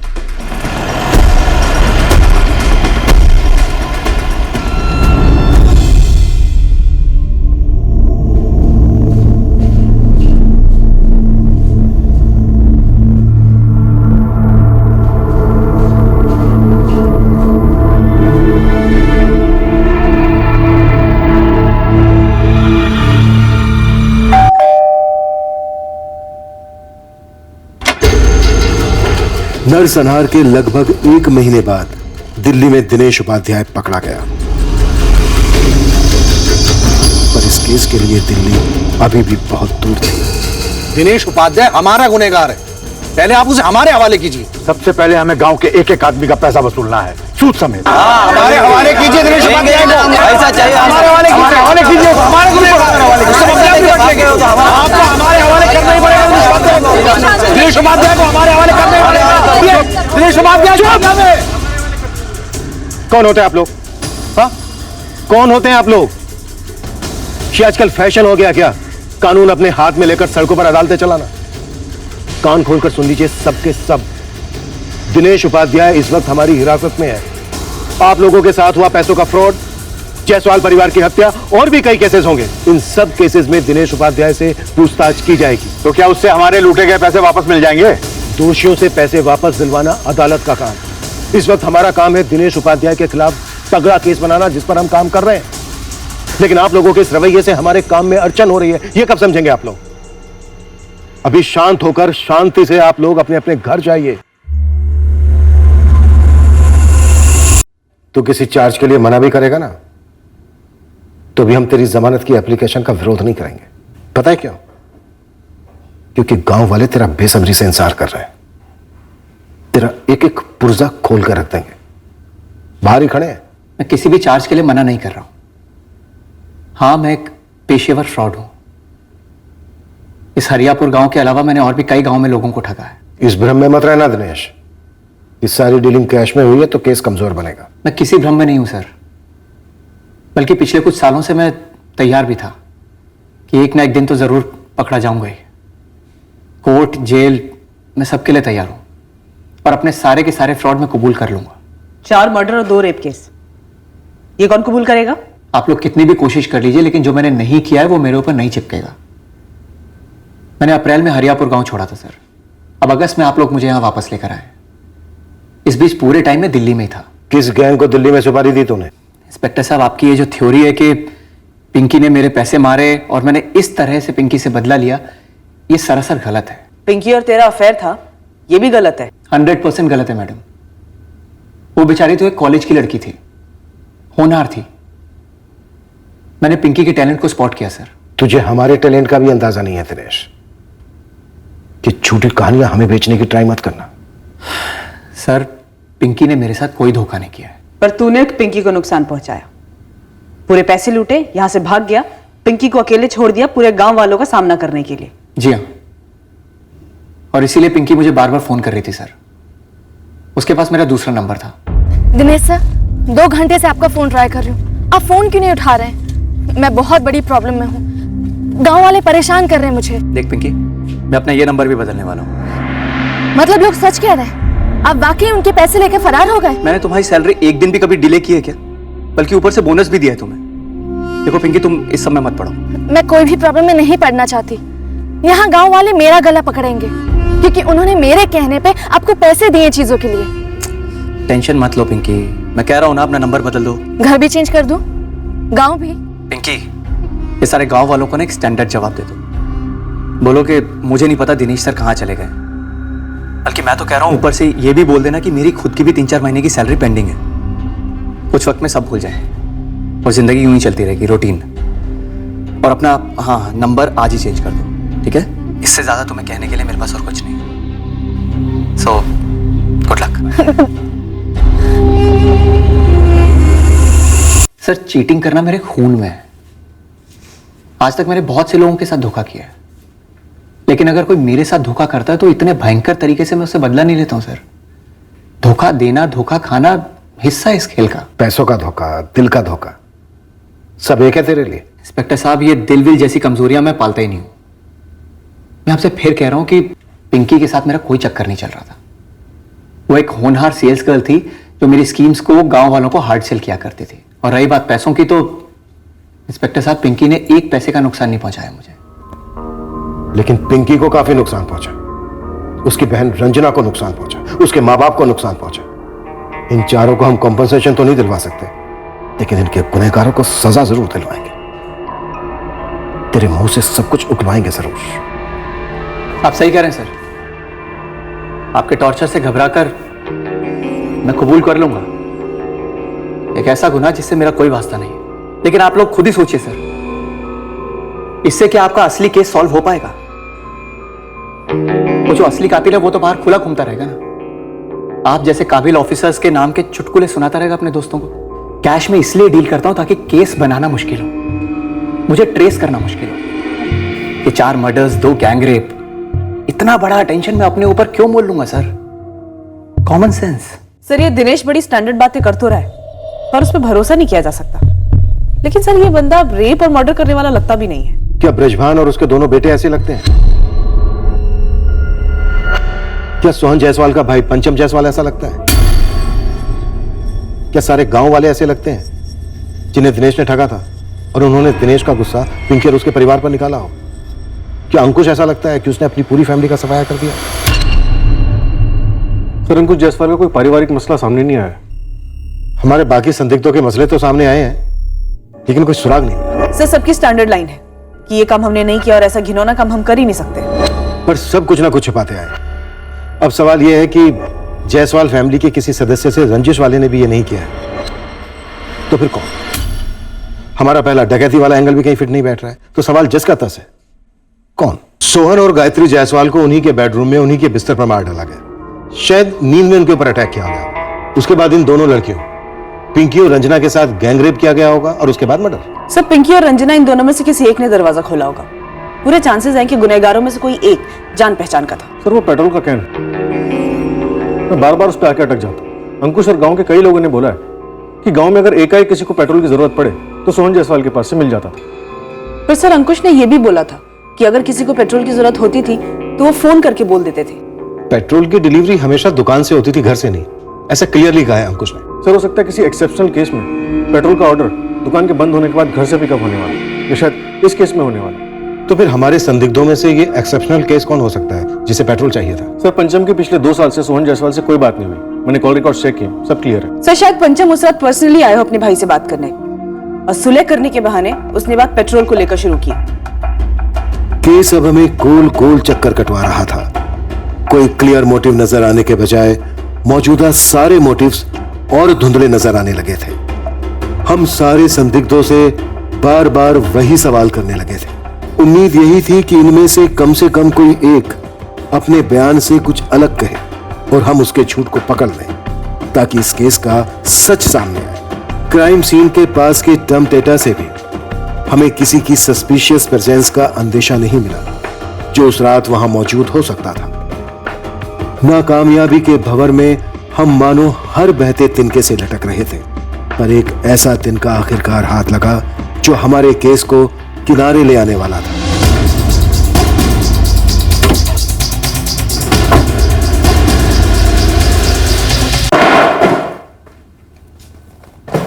सर 2 अलग अलग केसेस को क्यों जबरदस्ती साथ में जोड़ने की कोशिश कर रहे हैं आप? मेरे ऊपर फ्रॉड के चार्जेस लगा के कोर्ट में पेश कर दीजिए ना। ये अरविंद कुशवाहा कौन है जानता है? जी सर, पिंकी का दोस्त है। अरविंद ने तेरी फ्रॉड स्कीम में पैसे लगाए थे? जी, उसे नए मॉडल की कोई बाइक चाहिए थी। पिंकी कभी अरविंद के बारे में बातें करती थी तेरे साथ? पिंकी मेरे लिए काम करती थी। मेरी पिंकी से बातचीत सिर्फ और स्ट्रिक्टली प्रोफेशनल होती थी। मेरी स्कीम्स बेचती थी वो गांव वालों को, कभी अपनी पर्सनल बात डिस्कस नहीं की उसने। नहीं अरविंद नहीं, उसकी गर्लफ्रेंड को उठाओ। क्या नाम था उसका? सर ममता, कुछ ममता बोला था उसने।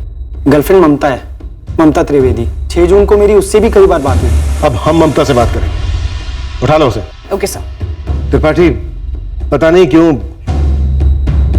शायद अरविंद को उसके कॉन्फिडेंस या रात भर शादी में होने की वजह से उसे हमने अपने संदिग्धों की लिस्ट में शामिल नहीं किया। लेकिन फैक्ट यही है, हत्याकांड से घंटे भर पहले चारों विक्टिम में से एक विक्टिम पिंकी को आखिरी कॉल अरविंद ने किया था। पर उठाते हैं अरविंद। पता चला टेस्ट सेंटर पर ड्रॉप करने वाली बात पूरी तरह मनगढ़ंत है और जम के कुटाई करते हैं। करेंगे, लेकिन इसके बयान को छुटलाने वाली डिटेल और सबूत के साथ।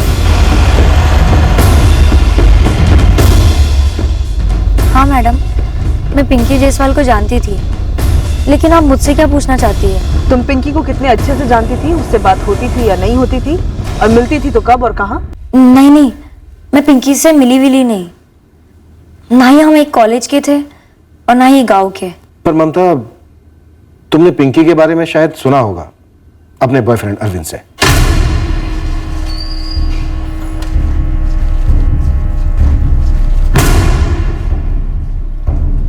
अरविंद का तुम्हारा बॉयफ्रेंड बनने से पहले या उसके बाद पिंकी के साथ कोई रिश्ता था, रोमांटिक टाइप का? ये कौन सी बात हुई सर? हर बारी जब आपने पूछा है मैंने जवाब दिया है, हर बारी हाजिर हुआ। फिर ये ममता, मेरी गर्लफ्रेंड को क्यों घसीटा जा रहा है इस सब में? नाम तो तूने घसीटा है। जब हमारे बिना मांगे बिना पूछे तूने ममता का नाम लिया, ममता त्रिवेदी, यहां तक कि उसका नंबर तक ऑफर किया। आप कहें तो मैं नंबर दूं सर? और अब जब हम ममता से 2-4 सवाल कर रहे हैं तो तुझे तकलीफ हो रही है? कहीं इस बात की तकलीफ तो नहीं कि हमने तुझे ममता को सिखाकर भेजने के लिए मौका नहीं दिया, जैसे कि तूने गुड्डू को सिखाकर भेजा था हमारे इन्फॉर्मर के पास? क्या सिखाया मैंने सर? दरअसल हिले हुए तो ना मुझे आप लोग जो इतना भयंकर कांड हो जाने के बाद आप अब तक मुजरिमों को नहीं पकड़ पाए, बस यूं बकरे ढूंढे जा रहे हैं। पिंकी के बारे में जो भी जानती हूँ वो सारी बातें मुझे अरविंद ने ही बताई है। मतलब ममता, अरविंद पिंकी के बारे में तुमसे काफी बातें करता था? क्या बातें करता था अरविंद पिंकी के बारे में? यही कि वो दोनों बहुत अच्छे दोस्त हैं। पिंकी का बड़ा भाई अंकुश और अरविंद भी अच्छे दोस्त हैं। काफी बातें होती थी पिंकी के बारे में, राइट? हाँ, होती तो थी। कभी तुम्हें ये लगा कि पिंकी हमेशा तुम दोनों के बीच में होती है? लगा था। मैंने अरविंद को पूछा भी उसकी फीलिंग्स के बारे में। ममता, फीलिंग्स थी? मुझे नहीं पता, पर जब भी पिंकी के बारे में बहुत ज्यादा बात होती थी तो मैं इरिटेट हो जाती थी। कभी तुम्हें ऐसा लगता था कि पिंकी और अरविंद के बीच में कुछ ना कुछ जरूर है? लगा तो था, और अरविंद को मैंने पूछा भी, पर उसने कहा कि सिर्फ मैं ही उसकी गर्लफ्रेंड हूँ। लेकिन कई बार दिन में पिंकी की ही बात होती थी कि पिंकी ने ये किया, पिंकी ने वो बोला। कई बार तो पिंकी उसे ठीक से बात नहीं करती थी तो वो बहुत गुस्सा हो जाता था। मतलब ममता, ये कहना गलत नहीं होगा कि अरविंद होता तो तुम्हारे साथ था, पर वो था पिंकी के साथ? हाँ, ऐसा कहना गलत नहीं होगा। अच्छा ममता, तुम्हें क्या लगता है जब अरविंद पिंकी से मिलता होगा तो वहां पर वो तुम्हारी बातें करता होगा? मुझे नहीं पता, पर कुछ टाइम से पिंकी और अरविंद के बीच में अनबन चल रही थी। किस बात को लेकर? पैसे को लेकर, क्योंकि पिंकी अरविंद के पैसे नहीं लौटा रही थी और अरविंद बहुत अपसेट था क्योंकि उसने अपने फ्रेंड से लोन लिया था। एक मिनट। अरविंद ने किस लिए पैसे दिए थे पिंकी को और कितने दिए थे? अरविंद ने पिंकी को पैसे नहीं दिए थे। हाँ, मतलब दिए थे। वो जो फ्रॉड बम्पर स्कीम जहां पिंकी काम करती थी, वो उसको हाफ प्राइस में बाइक दिलाने वाली थी, पर अरविंद को जब पता चला कि वो फ्रॉड है तो पिंकी ने पैसे देने से मना कर दिया। सर, आप कानून के रखवाले हैं सर। सर, आप ऐसे गैर कानूनी काम कैसे कर सकते हैं? सर, ये गलत है सर। आप मुझसे मेरा हक नहीं छीन सकते सर। आप मुझे बताएंगे कि किस चार्ज में आपने मेरे बेटे को अंदर किया है?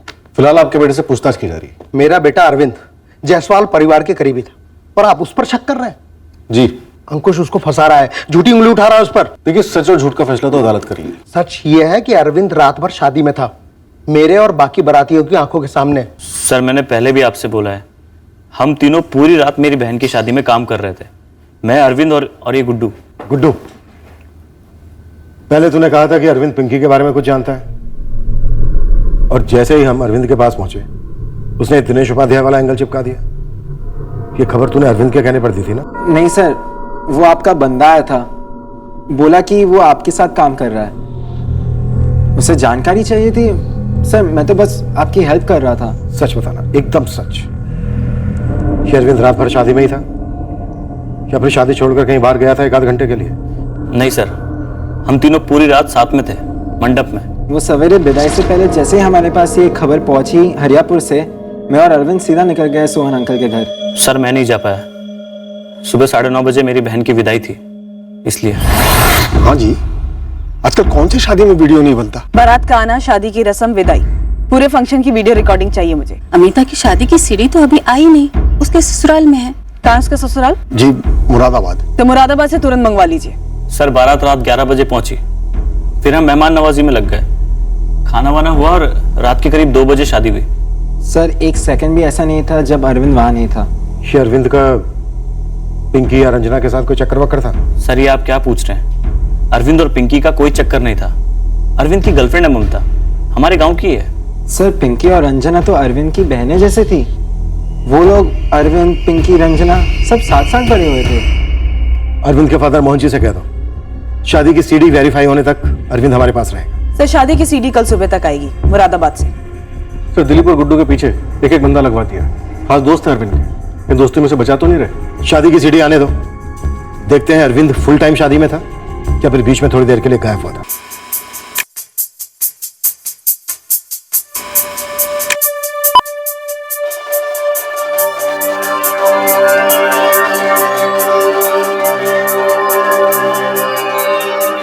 दिलीप ने कहा था कि बारात 11 बजे आई थी और अरविंद ने पिंकी को 11:45 पे फोन किया था।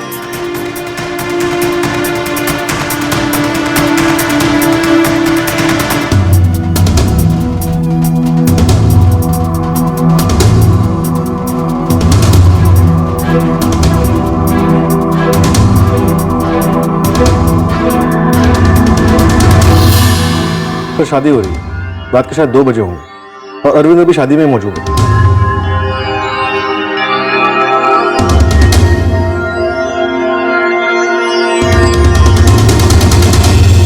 सर अरविंद तो पूरा वक्त यहीं है, शादी में, सहारनगढ़ में। और सर अरविंद को पता था कि अंकुश घर पे मौजूद नहीं है। शायद अरविंद ने ही किराए के हथियारे भेजे पिंकी के घर पे।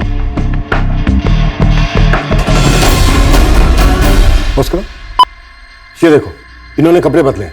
अभी इस वक्त जो शादी में इन्होंने कपड़े पहने हुए हैं वो अलग है, और बारातियों के स्वागत के समय जो इन्होंने कपड़े पहने थे वो अलग है। रिमाइंड करो।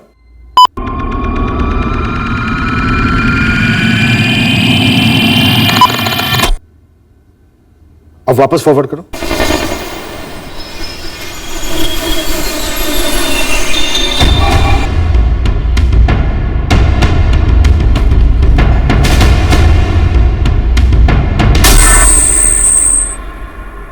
हाँ तो आप लोगों की शादियां नहीं हुई है क्या? क्या आप लोग शादी में शामिल नहीं होते? शादी में हर दूसरा आदमी कपड़े बदलता है, मैंने भी बदले थे और दिलीप ने भी। आखिर वो दुल्हन का भाई था। और मेरा बेटा अरविंद वो भी दुल्हन के भाई जैसा ही है, दिलीप का खास दोस्त, जैसे वो गुड्डू। भगवान जाने आप लोग क्या खिचड़ी पका रहे हैं। एक तो इतना भयंकर कांड हो गया और आप लोग उसे जोड़ रहे हैं मेरी बेटी की शादी के साथ। और ऊपर से सुना है आप लोग दिलीप और गुड्डू के पीछे आदमी भी लगा दिए हैं। और मेरे बेटे अरविंद को तो क्रिमिनल की तरह बंद कर रखा है। कुशवाहा जी, भरत जी, मैं इस बात से वाकिफ हूं कि शादियों में लोग कपड़े बदलते हैं। मैं इस बात से भी वाकिफ हूं कि लोग रंग भी बदलते हैं और कभी कभी रंग को छुपाने के लिए भी कपड़े बदले जाते हैं, खास करके खून का रंग। ठीक है, साफ साफ कहिए आप चाहते क्या? कपड़े, तीनों लड़कों के दोनों जोड़ी कपड़े पूरे के पूरे जल्द से जल्द। ये कोई दरख्वास्त नहीं है। अजीब है ये पुलिस वाले भी। मेरा गुड्डू तो अंकुश का भी खास दोस्त रहा सालों से। अरे कपिल जी, ये पुलिस वाले बौखला गए हैं। केस आगे नहीं बढ़ रहा ना, तुम्हारे बच्चों को निशाना बना रहे हैं। कुशवाहा जी चुप क्यों हैं आप? मेरी समझ में ये नहीं आ रहा कि जो कपड़े पहनकर इन तीनों ने बारात का स्वागत किया था वो कपड़े हमें घर पर मिले क्यों नहीं?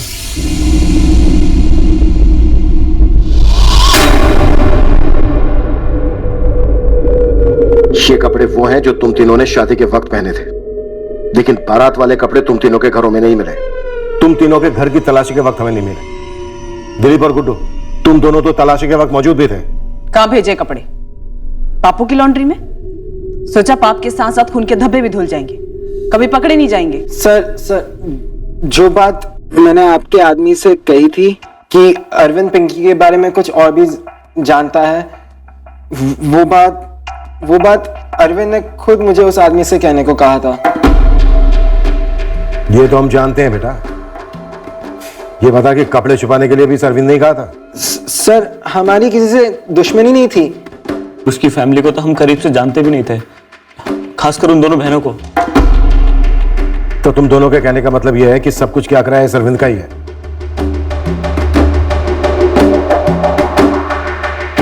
हाँ सर, ये किसी की चाल है सर। सर मुझे फंसाया जा रहा है सर। अब इन दोनों को ही मेरे खिलाफ भड़का दिया गया है। ये दोनों ही सब कुछ मुझ पर डाल रहे हैं। तो सच बोल दे अरविंद, देख तेरी कहानी खत्म हो चुकी है। हम जानते हैं कि तू अकेला नहीं था। बोल, तेरे साथ और कौन था? बोल। सर यही दोनों थे मेरे साथ उस रात। अपने मजे करने आए थे सर, अपनी मर्जी से। सर इस अरविंद ने हमें बोला कुछ और करवाया कुछ और, फंसा रहा है सर हमें। अबे दिलीप, पकड़े गए हम लोग। कबूल कर लो कि तुमने अपने मजे के लिए मेरा साथ दिया। इस पिंकी की बच्ची को तगड़ा सबक सिखाना है। अबे अरविंद देख, भाई तेरा गुड लक है कि तेरी लाइफ में ममता है। अब जो है उसमें खुश रहना यार, फालतू में क्यों इतना लालची बन रहा है? अरे दिलीप, तू नहीं समझेगा ये घायल ईगो की आग। देख, पिंकी हमारे अरविंद भाई साहब के बाइक पे लिफ्ट लेती है, पर कभी लिफ्ट देती नहीं। सच कहूं तो उसका नाम सुनता हूं तो मेरा खून खौल उठता है। और ऊपर से साली मेरे पैसे निकल कर बैठी है।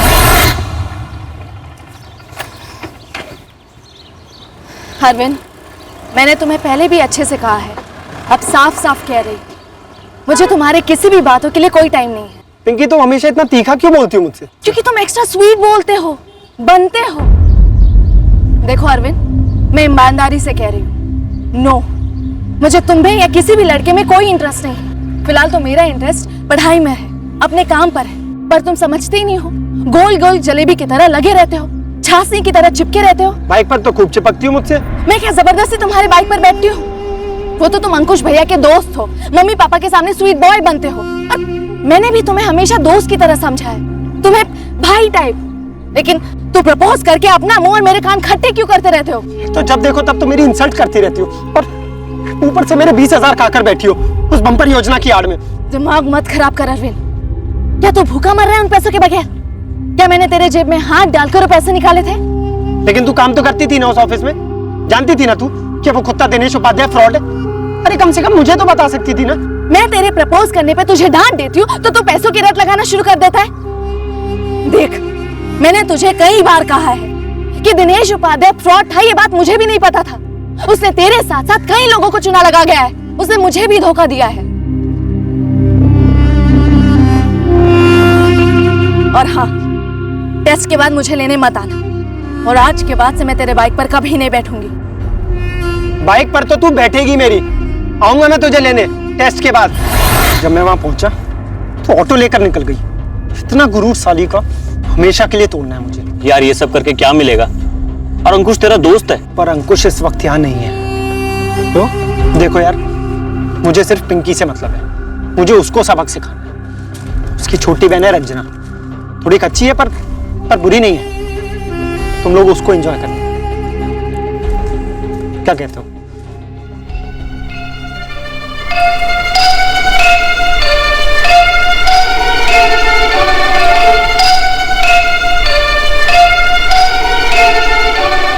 पापा सो गए हैं, अब पेट्रोल कल सुबह ही मिलेगा। तू समझना यार, हम लड़की वाले हैं, शादी का माहौल है यार, इतने सारे काम होते हैं यार, पेट्रोल तो अभी चाहिए ना यार। और कल सुबह विदाई भी है, इतनी भागम भाग है। ठीक है, मैं पेट्रोल दुकान से निकाल कर रखती हूँ, तो घर आकर ले जा। अच्छा, और तू ना बाहर वेट करना। देख, मैं कोई बेल वेल नहीं बजाऊंगा, खामा अंकल आंटी उठ जाएंगे। जल्दी आ जा। अरविंद, सारे बाराती खाना खाकर आराम कर रहे हैं। सही मौका है, जल्दी वो आते हैं, थोड़ा मजा हम भी तो कर लें। ये ले, हम तीनों के फोन यहीं कहीं रूम में छुपा कर रख दे, साइलेंट पर। ठीक है। छोरे, बाइक में निकाल ले, हम मेरी बाइक पर चलेंगे। कि अरविंद अपनी मनगढ़ंत भड़ास निकालने चला था, पूरी प्लानिंग के साथ, छुरे वुरे खरीद कर, और तुम दोनों ने इसका साथ दिया सिर्फ मजे के लिए, अपनी हवस पूरी करने के लिए। किसी लड़की के साथ जबरदस्ती करना, उसे तुम लोग मजे की एक्टिविटी समझते हो? अबे दिलीप, तेरी तो बहन की शादी हो रही थी ना, उस दौरान तो किसी के माँ बाप को मार के चाकू के नोक पे उनकी बेटियों के साथ गैंग रेप कर रहा था। क्या घटिया सोच रहे तुम लोगों की।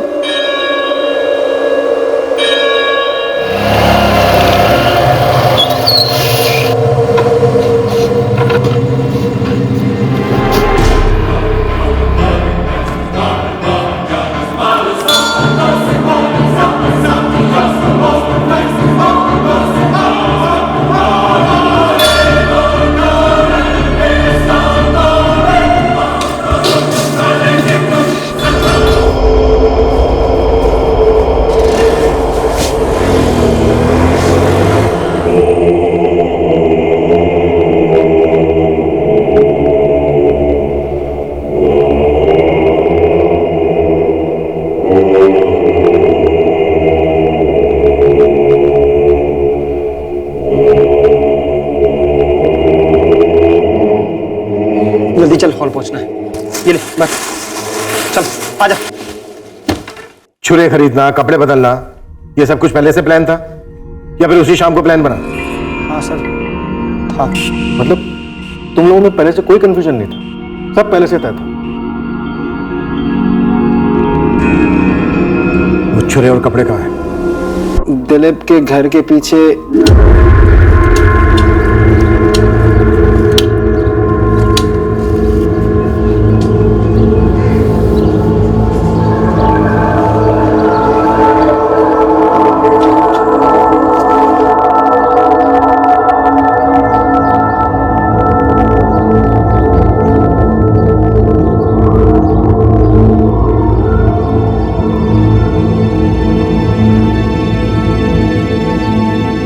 इन कपड़ों की, इन छुरों की फॉरेंसिक जांच होगी, ये साबित करने के लिए कि अरविंद, गुड्डू और दिलीप ने भयंकर जुर्म किया है।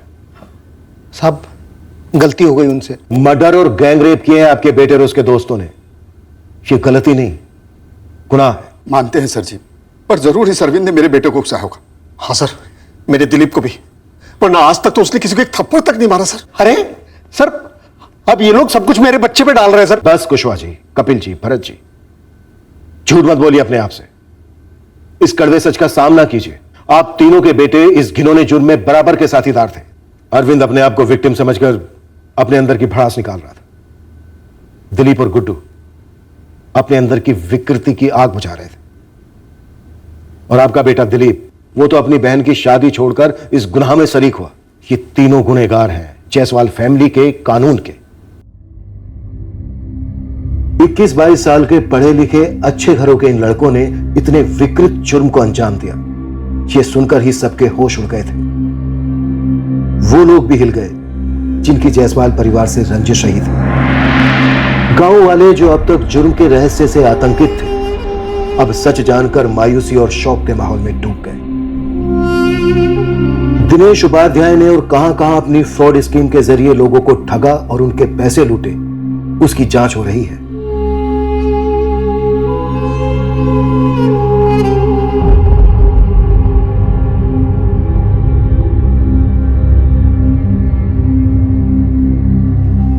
जब एक परिवार के सफाई के केस की छानबीन होती है तो छोटी से छोटी रंजिश से लेकर पीढ़ियों की जानी दुश्मनी तक सब कुछ शक के दायरे में आता है और उसकी छानबीन होती है। पर इस केस में एक ऐसी अनबन थी अरविंद के साथ जिसके बारे में सिर्फ और सिर्फ पिंकी को पता था, पर उसे यह नहीं पता था कि रंजिश की एक छोटी सी चिंगारी कितना बड़ा विस्फोट करने वाली है उस पर और उसके परिवार पर। हमारी अपील है हर महिला से, हर लड़की से, हरेसमेंट का कोई लेवल या डिग्री नहीं होती।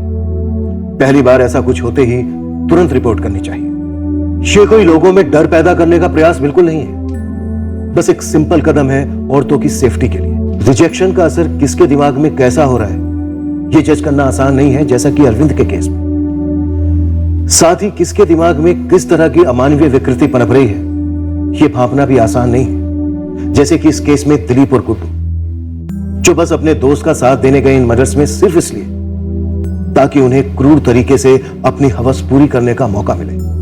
हर जुर्म एक आईना है, एक दर्पण है हमारे जमाने का, जो हमें दिखलाता है वो सारी चीजें जो होनी नहीं चाहिए। जय हिंद। इस तरह के और भी एपिसोड देखने के लिए हमारे चैनल को सब्सक्राइब करें और बेल आइकन दबाना ना भूलें।